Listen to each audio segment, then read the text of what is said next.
If you feel both energized and drained by everything going on around you, this episode is for you. Welcome to Nancy and Nicole Real Life, Real Talk. Today's topic of conversation, the stories we tell ourselves about taking care of ourselves, self care, regulating our energy, however you like to chat about it. It's important. And there's a lot going on right now. 'Tis the season, it's the holidays.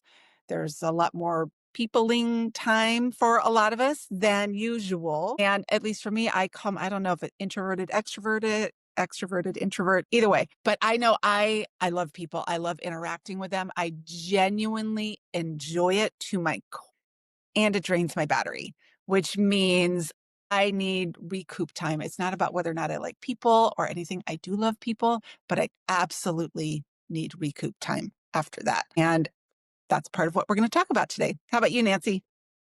Self-care is such a huge topic, and I always, again, feel like all of the cultural, societal expectations is that it's a lot about time off or spa days or, girlfriend trips or whatever. But I think there's so much marketing about what self-care should look like and that it costs a lot of money Mhm. and that it's a luxury, and I don't think it is a luxury at all. It's super important. Like, you can't live without it. And then it looks different for all of us and at different seasons in our lives, different times of the year. So I think it's a fascinating topic, and I have, as always, lots of stories in my head about it. So Yeah, seems like a good topic for us to have here. let's do it. I love that you brought up the spa as a perfect example. That's one of the reasons we talked about doing this episode is I think there's a lot of again, it's different for everybody, so it might not be the same for you if you're listening, but there's a lot of misconstrued notions around what actually is self-care. In theory, a spa day or a massage is self-care. While I do love a massage and I get them on a regular basis, I actually do not count that if my definition is it needs to restore my battery, it actually doesn't. It helps me feel better, lots of things. But self-care for me is often very simple things. Sleep, my number one self-care, right? I can do all the things. If I am tired, my battery is literally on empty. There is not a whole lot I can do to counteract minimal sleep. Do you also get caught up, as I do, that self-care is another one of those myths is that it's super self-indulgent, that it's Yes. selfish, all that kind of Yes. stuff, like, you know, and sort of that, like, just power through, like, I don't need rest, I'm fine, or Yeah. Sleep I when you're have one dead. totally. I was just gonna say I have a friend who says that all the time. I'm like, "Oh, honey, that's gonna come way sooner if you were not taking care of yourself now." Like, Right? don't say that. Yeah. 'Cause I just think that there's just so much bullshit about sort of about being busy is like this badge of honor. Oh, it's Where did ridiculous. that come from? I don't know, but no, stop. Do you Not think our parents had that kind of pressure about being busy? maybe? I don't know. It's a really good question. I can't say for at least for me where that came from, but it has definitely been a prevailing thing for me in my mind. And it feels like in our household, there's always something to do. Like you got to be doing it, right? Like, how come you're Yeah. not being productive somehow, some way? It must be tied to your self worth or something like that. So, you know, you'll fall behind, things will get away from you. All the stories about if you're not being productive and checking something off a to-do list. And none of the stories are good, quite honestly. But the reality is it's in the rest that we actually often receive our inspiration or all of it. Yeah. One of the new pieces of self-care that I've just discovered this last year, and I actually, it's so funny because I've talked about this from stage a number of times. And just this morning, I had to totally catch myself with this again, which is if I'm always listening to music or podcasts or YouTube, blah, blah, blah, whatever, books on tape, when I'm driving or I'm in the shower or walking the dogs, I used to always have stuff playing in my ears. And what that means is my voice, my intuitive hunches, my inner guidance, Mhm. none of that has a chance to get a word in edgewise if I'm always taking in information. And Yeah. so this past year, I've really shifted to giving myself that space. Yeah. Quiet is big for me. A lot of people have background music going on when they're working and Mm, things like that. Actually, for me, not that working is self-care, but I do monitor the amount of, we'll say, sensory stimulation that I can have at any given point in time in order to do what it is I need to do. And I love music. I mean, sometimes that's exactly what gets me going. I love all kinds of music. AC/DC though, like if I gotta ramp up my energy, I gotta get it going. Crank that AC/DC, I can get it done. But love that. yeah, there you go. I've never So been a rock and roll person. So whenever you talk about really? AC/DC, I'm always like, it takes me back to that, like, God, do we have it? How do I have a friend who loves AC/DC? But anyway, so Okay. superficial of me. Oh my goodness. All right, we're gonna I have to know. talk about this offline. Yeah. Anyway, But go ahead. so when you think, because I think two of the aspects about self-care that can get lost in the conversation and sort of the societal messages about it is one, that it's the big things. Right. It's vacations, it's spa days or massages or any of that. And I think there's also I refer to them as the micro moments throughout the Mhm. day, Right. which is, and just say that I try and find those moments where I know I need to just take 3 deep breaths. Mhm. Like, I have actually A this game really changer. cool app on my phone. I just realized I have it turned off right now, but for a long time, I don't know how that happened, but it would go off 3 or 4 times a day. Lovely little tone, and it would just remind me, "Stop what I'm doing, take 3 deep breaths," and I was like, "Wow, that was a game changer for me." Mhm. Or And the those whole notion, like, get up out of my desk chair, Mhm. move, Yeah. little things like that. Like, so the micro moments and the big things, and those small things are bigger than they seem. I think they're everything. Certainly a vacation is a perfect example. Can that, restore your battery, renew your soul, all the things? Absolutely. But you can't always just, oh gosh, I'm feeling overwhelmed today. I guess I'm hopping on a plane and off I go. That takes a little bit of extra. It's the micro moments that really determine, I think, your ability to keep your battery level going in the right direction, keep you going because that's often what we have time for. And again, self-care, I don't have 3 hours a day. That's the other thing, and I've seen the reels about it, right? Like, I've learned to live on an hour and a half of sleep because I'm meditating and I'm cold plunging and I'm writing in my journal and I'm doing yoga and I'm doing all the things that are supposed to be so good for me that, yeah, in a 48-hour day, I might have time for all of that. But that doesn't work, right? But 3 deep breaths of intentionally doing that is often all it takes to just recenter and bring you back to present. A glass of water can do so much for your body and just, over a not drinking anything and being dehydrated or the caffeinated, sugary, whatever, right? Just drinking a glass of water sometimes is what you need, or taking a couple moments. I meditate and I have my journaling and I do all those things, but even sitting with a cup of tea in the morning without a screen Mm, for 2 or 3 minutes and just looking out a window and thinking about something that makes you happy, that can do as much good as anything. yeah. Without saying anything about myself, I just am gonna say that I know some people Mhm. who might have a habit of taking their phones into the bathroom with them.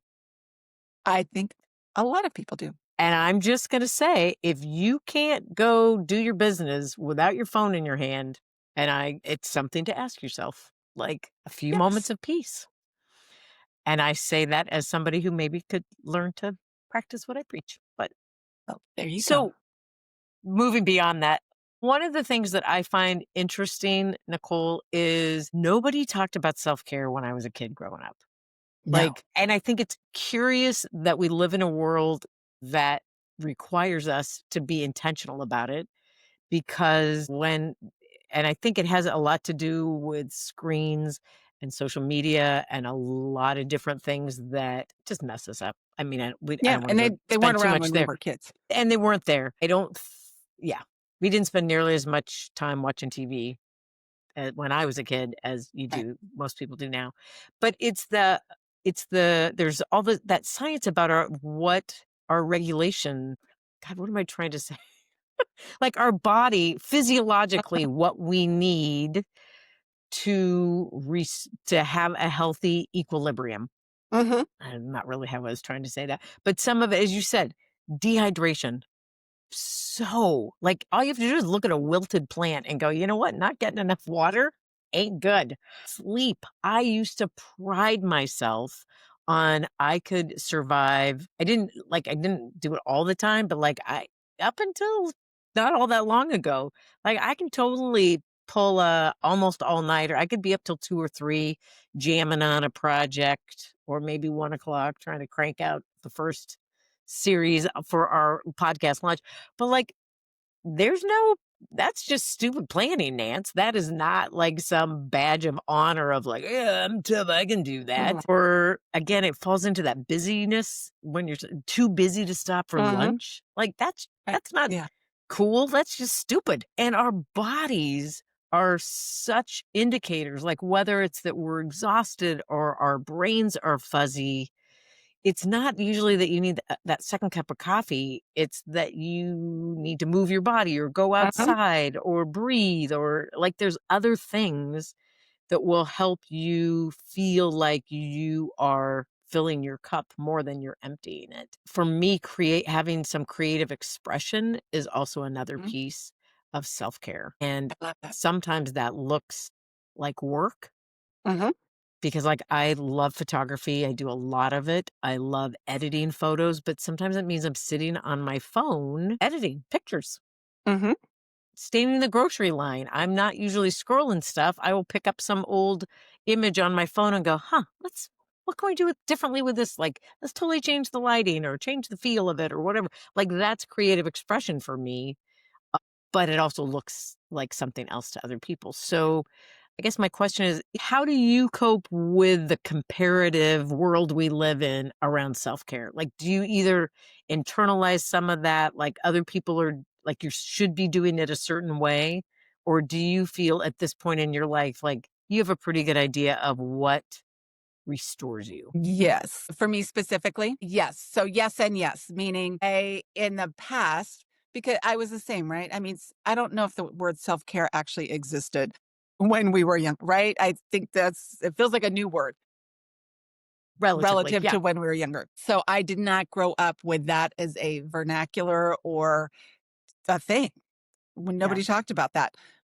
So in the beginning, then it's, people are like, well, you need well, what is self-care? And I'm kind of looking to other people. Well, what do you do? What's your thing? And again, other people have different definitions or different things that work for them. And I have tried, and now I'm trying to think if I have an example. I don't necessarily have a good example, but I know I have done things that people are like, well, this should make you feel better. I'm like, I mean, I guess the perfect example is massages or Mm. spa days. Everybody's like, well, you should go to the spa and that's self-care. For me, it's actually not. I love it. I do genuinely enjoy it, but it doesn't, for me, it needs to regulate my nervous system and therefore kind of recharge my battery. Enjoyable, but it actually doesn't do that for me when I go to the spa. So for me, the things, sleep is one, meditating, writing in my journal, having some quiet time. Again, I do love music and we'll dance around the house and do all that kind of stuff. I love to go for walks, but those are the things that specifically work for me that I know charge my battery. And another, I do like, I'll binge on a show or something like that for sure. Sometimes I will say that fills my battery if it's something that makes me laugh or lifts my spirits. Crime shows don't necessarily recharge my battery, but they do, you know, entertain Yeah. me, you know. And that's okay too. I think, again, living in that Instagram world, like, I think for you and I being who we are, we have done a lot of trial and error about Hmm. what fills us up. And I know for myself, I am way less social at this point in my life than I used to be. And it surprises people who knew me a long time ago that, I'm home most nights. And my calendar is so open other than work stuff, work related stuff. So that Instagram world versus what real life is, that like everything else, it is an inside job. It has to align with who you are. And I think part of to know what actually works for you, you have to ask yourself some questions, which is like, what lights you up? Hmm. It doesn't matter what somebody else is doing, or even what used to work for you, as opposed to what lights you up now, what brings you back into your body, what feels like exhaling. Like I feel like Yes. we're so like holding on so much of the time, and what creates spaciousness. And sometimes, again, that will look there's some general things that people I think do about moving their body or, unplugging from media or social media or tech or all that stuff. But it really is, you have to figure out what those things are for you. And I'm just going to say, in this world that we live in today, if you are consuming a lot of news, I would put money on it. That is not helping your self care. And I struggle with it because I want to be informed. I don't wanna be one of those people who has the luxury of not listening to the news, because there are things that are happening that aren't impacting me personally on a daily basis because of the privilege I have in my life. So I can feel torn with feeling like I need to, or it's just like watching a car accident, like sometimes you just gotta look, but again, not good. So one of the ways that I know when, I'm consuming too much news is when I am bitchy. Like, Oh, interesting. I refer to that personality of myself as no fuse Nancy, and she is not very much fun to be around. I don't think I usually talk to you when she's out because I try not I try not to let her interact with anybody in the world because she's a bitch, and she's short, and she thinks everybody else is horrible and the world is horrible. So when No Fuse Nancy comes out, I know I need to shift my self-care, and the biggest place that comes in, first thing I have to evaluate is how much news am I taking in? And you know what's funny? Like, I never used to even think about that. Like, that is Interesting. such a new, like, it's heightened in 2025 for those of you who may be watching this in the future and saying, "Oh, it's not like that at all in the world anymore." And, I pray to live long enough to see that day. And 10 years ago, probably never would have thought that watching the Uh-huh. news too much would take me so out of any place of self-restoration and self-care. But, I think it is the world we live in today. So that would be one of the first things I would like to challenge any of you who are listening. If you feel like you're a little shorter on your fuse than you would want to be, check your consumption. Of the news. Yes. Yeah. I Are have. there Okay. Oh, I just wanted to ask you a question if you wanna comment on that, but No, go ahead. I'm wondering, in busy seasons, especially Hmm. around the holidays, are there particular things that you do to make sure, like, when it's typically gonna be crunch time, are there, like, extra things you do to sort of charge your mini Yeah, charges? absolutely. And we do tend to have a fair amount of social things that we do, you know, myself as an individual, Gary and I as a couple, as a family, that type of thing. I'm 52. They say it starts when you're 50, and sure enough, it did.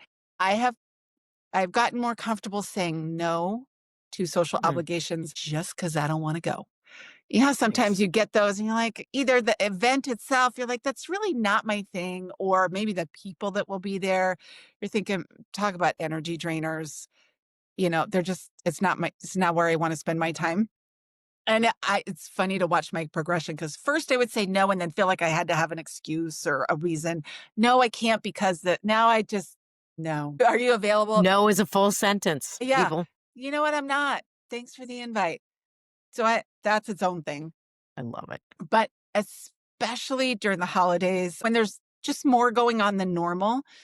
I was just looking at my calendar. I think it's the second weekend of December. Out of 8 days, I think there's one that we don't have something going on. So, especially this time of year, when you're out on your phone, you can pop something in your calendar. If it's a work thing, I will totally do that because sometimes you just have to commit. I will not commit to anything socially right now unless I am sitting in front of my computer where I can see I need to see the whole week. I need to see the bigger picture of things before I commit Really? to something. Um, Oh, to that is so good. Yeah, because I want to know how it's all playing out. Because I am the classic, you know, I just love a good time. So you're like, hey, do you want to do something? I'm like, of course. And then I get home and I'm thinking, what am I doing? Because now I look at this thing and I'm like booked, 15 hours a day for a month. I'm not that popular. That makes me sound like more popular than anyway. What you know where I'm going with this. But I just know relative to my bandwidth. And so, I won't commit to something socially until I can see the whole picture. And again, this 8 days with one day that for me, that is a lot. I And would die. so, but they are genuine. And so then I have to look like, okay, are these all things I want to do? Yep, they actually really are. So now I know before that and after that, I need to bookend some bigger chunks of time. But even that whole week, maybe I'm sleeping in a little bit more, or I'm taking an hour to go for a walk during the day on my lunch break kind of thing. I'm just making sure I'm breathing. I might not have big chunks of time for self-care Mm. because I am pretty committed, but maybe I don't have to be up so early those days. I'm going to make sure I drink a lot more water. I'm going to just take some extra deep breaths whenever I can to keep me going and maintaining all of that. Because if I'm going to say yes to something, then I want to enjoy it when I'm there. I've certainly Mm. done that as well, where I've said yes to too many things. And then I just show up and I'm like, oh man, I'm just trying to check this box so I can say I was here, maybe get my little Instagram photo, pop that into a story, and off I go. We've all done it, right? I mean, that is the No, I've honest. never done it. Um, but if I'm going to be there, I want to enjoy it and I want to be present and I want to have a lovely conversation with somebody, Yeah, whatever that may be. that. Yeah. Yeah. So, And I really love that idea of having to see the calendar the full week because it is really easy to go, oh, I got time that day. The other thing that I have been known to do a few times in my life, okay, more than a few times, which is I'm booking my calendar on a particular day, mostly work stuff. And it's like, perfect, got it booked. And then I realized I have everything back to back. no prep time. No prep time, no pee time in between Zoom calls, and no travel time. Like, Oh, shoot. shit, that's like 20 minutes away, and I'm done here at 1, and I'm supposed to be there at 1. Like, but, those little cute little blocks, they just bump right up against each other. They're not the overlap, and you think you're fine, and you're there. That is not self-care. Just No. saying. One of the things that I want to just point out here is that the idea around self-care is that you are proactive. Yes. If you are waiting till you are burnt toast to go, "Oh, maybe I should be doing something a little bit different." I mean, there's always the reality is we're human. We're all gonna Yeah. get burnt out. We're not gonna read the room right or the calendar right to know, "Oh, that's gonna be the perfect balance of things that take my energy and things that restore me." It doesn't work that way. But if you are constantly hitting the burnout, fried, getting sick, getting hurt, having stuff come up, then you got to reevaluate and circle back. And again, there are some, great tools out there, coaching, some all sorts of different things that can help you figure out where do you need to sort of put the bumpers on the lane to keep you from getting to the place where you're hurting yourself, Yeah. literally, mentally, emotionally, physically. The idea is that it's proactive.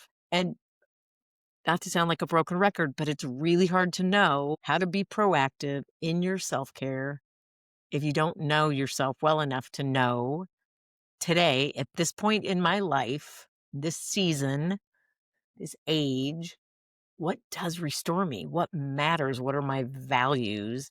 What drains me? What fills me? And how do I make sure I am building that into my day to day life? You talked about short fuse, Nancy. No How fuse, else? Nancy. No fuse, Nancy. How else do you know? Like, what are your signals? How do you know when you're like, ooh, my batteries, it's getting a little low? Mm. How do you know? It's a great question. How do I know? I get behind. I get really Mhm. scattered. I mean, I'm pretty ADHD anyways. My brain is kind of a pinball machine all the time, Mhm. but I'm not tracking.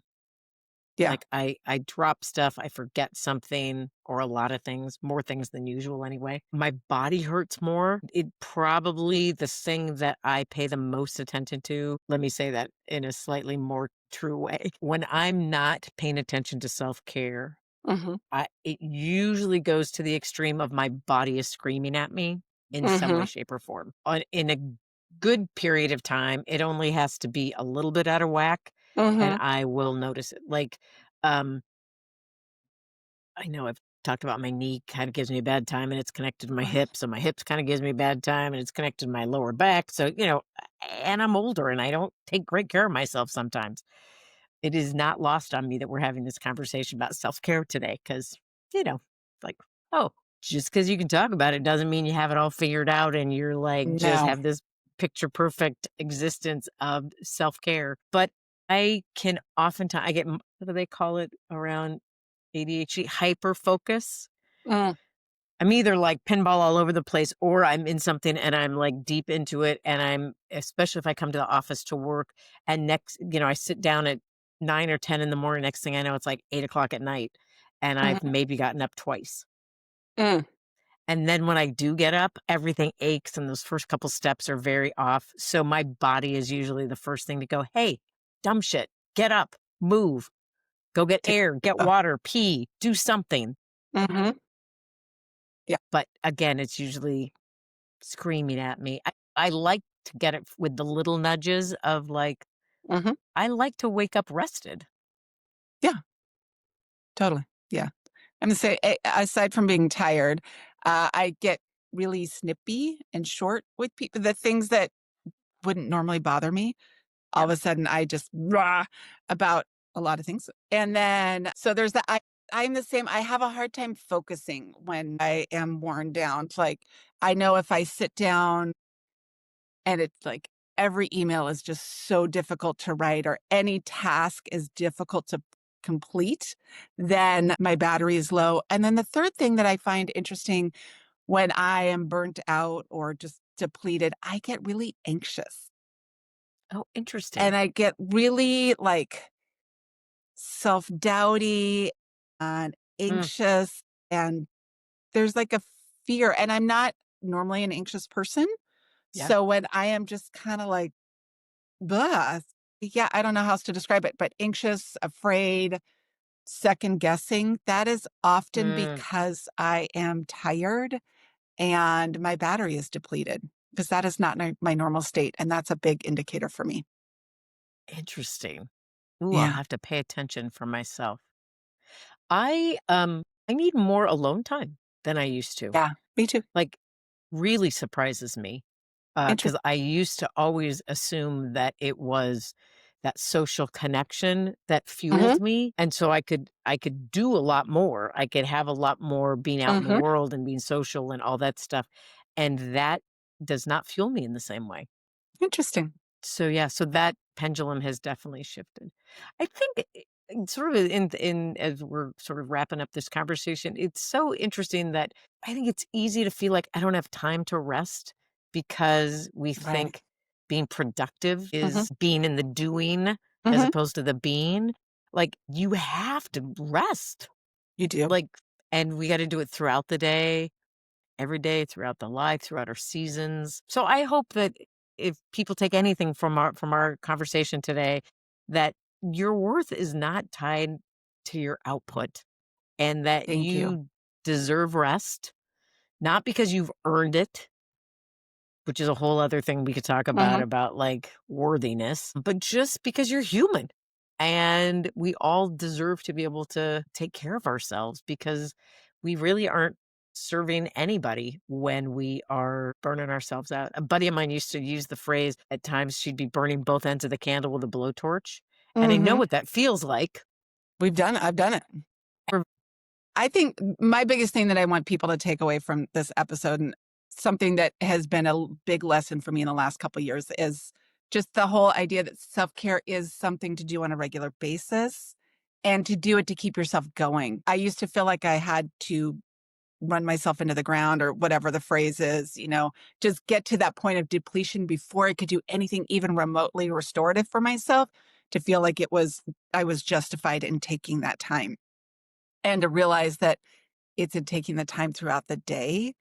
I'm more than justified, worthy, all the things. And I can actually get away with a little less of it because I haven't burnt Mm, myself out completely. So I'm sure we'll yeah. have many more episodes on this topic because clearly there's a lot of layers to it and many stories that we tell ourselves. Thank you for joining us, everybody. We so appreciate you being part of this episode. Like it, subscribe it, share it with other people, leave us a Leave a review. review Yes, all the things. and tell us what you do for self-care. Because Yes, I I want to bet we know. miss stuff. And if we start doing some sharing here, it's going to help everybody else thinking about Everybody, how they can be taking better care of themselves too. love it. All right. See you guys on the flip side.